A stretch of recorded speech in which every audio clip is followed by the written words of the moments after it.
If you ever needed a 30-second summary into just how devoid of any sense Donald Trump is when it comes to the history of our own country, here you go.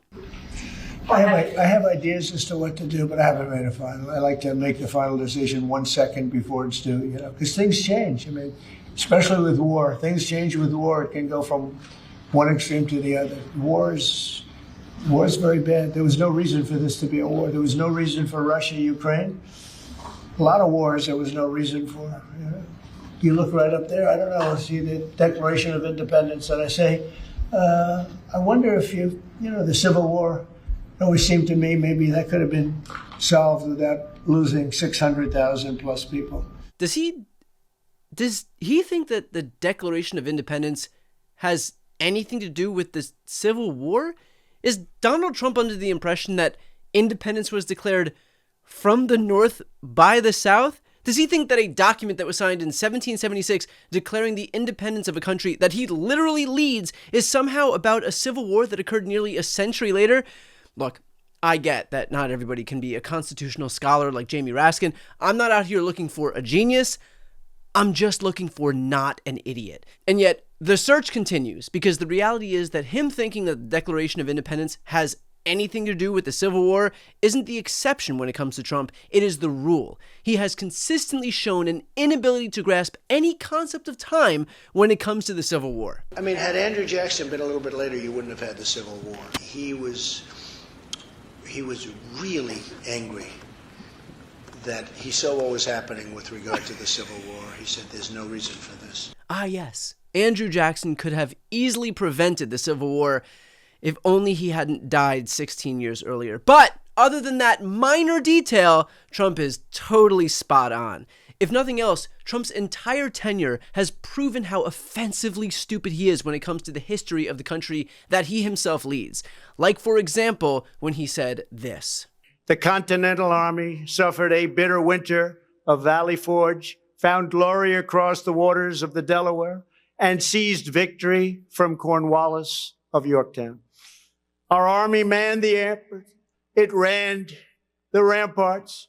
It took over the airports. It did everything it had to do. And at Fort McHenry, under the rocket's red glare, it had nothing but victory. And when dawn came, their star-spangled banner waved defiant. Ah, yes, George Washington's army took over the airports during the Revolutionary War in 1775. It took over the airports. Granted, the first airport wasn't erected until the early 1900s, but that's likely owed to the fact that they were such a prime target for takeover in wars, which George Washington made abundantly clear. Or, how about this? I am very proud now that we have a museum in the National Mall where people can learn about Reverend King, so many other things. Frederick Douglass is an example of somebody who's done an amazing job and is being recognized more and more, I notice. I'll tell you what, I absolutely love the use of the present tense here. This dude 1000% thinks that Frederick Douglass is still alive and wasn't an abolitionist that died in 1895. Donald Trump is 5 minutes away from appointing Frederick Douglass to a nice cushy role inside the White House. Maybe Housing and Urban Development Secretary, which is where he puts his token black hires anyway. Although generally those hires are, at a bare minimum, alive. Here's another gem. If we didn't close up our country, we would have had 1.5 or 2 million people already dead.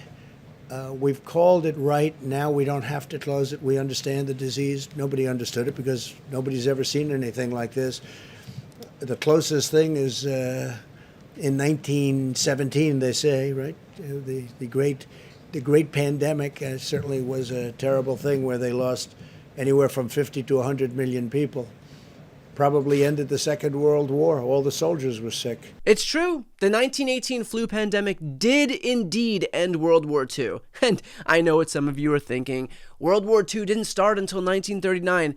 It is that exact type of restrictive thinking that shows why you all can't be president. You see, true leadership comes from one's ability to chart your own course and think critically about, I'm sorry, I can't even continue this anymore and justify any of this. Donald Trump is a fucking moron. And we can't forget when Trump does his best to clap back during a negotiation by delving into his wealth of historical intelligence. Sources say the president had a contentious phone call with Canadian Prime Minister Justin Trudeau over the tariffs that the administration is putting on Canada's steel and aluminum. According to sources, Trudeau pressed Trump on how he could justify the tariffs as a quote-unquote national security issue.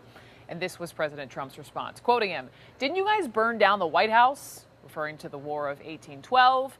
However, once again, President Trump got his history a bit wrong. That arson was actually referring to the one committed by the British, and it was done in retaliation for an attack on land that ultimately became part of Canada. Ah, yes, who can forget when Canada famously, let me consult my notes here, burned down the White House. Yeah, nothing like using history for negotiating leverage, even if its accuracy is a little bit in doubt. And look, I could go on and on and on, but for fear of making all of us just too dumb by virtue of listening to this guy, I think it's probably better that we cut our losses here. There is a non-zero chance that just watching footage of Donald Trump speaking about U.S. history is burning off brain cells in real time. The sad reality is that this presidency is a masterclass on the virtues of idiocy in today's Republican Party. You get rewarded for trafficking in straight-up ignorance, whether about the history of our own country, or science as it relates to climate change or medicine, or economics as it relates to these disastrous trade wars, or diplomacy as it relates to our global relationships. Donald Trump's presidency is scientifically engineered to be wrong on literally everything he touches. We will leave this presidency yet again with an economy that is worse off, a jobs record that is anemic, a manufacturing sector that is contracting, global relationships that have suffered, and fewer Americans who have health care. Maybe, just maybe, we should not reward someone who is not only the dumbest person in the room, but also the loudest. Stupid and confident are, it turns out, a very dangerous combination. And this presidency is a testament to exactly that. Battle of Gettysburg, what an unbelievable, it was so much and so interesting and so vicious and horrible and so beautiful in so many different ways. It represented such a big portion of the success of this country. Gettysburg, wow.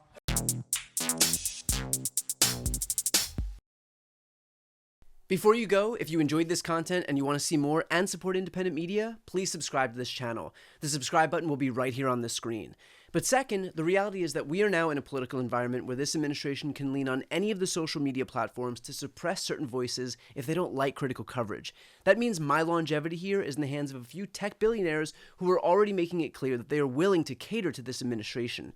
To that end, signing up for my newsletter is a way for me to reach you directly if that ever becomes necessary. I'll put the link right here on the screen as well, so please sign up. It's free, but there's also an option to do a paid subscription if you'd like to support me and my team. I really appreciate it. Thanks so much for watching.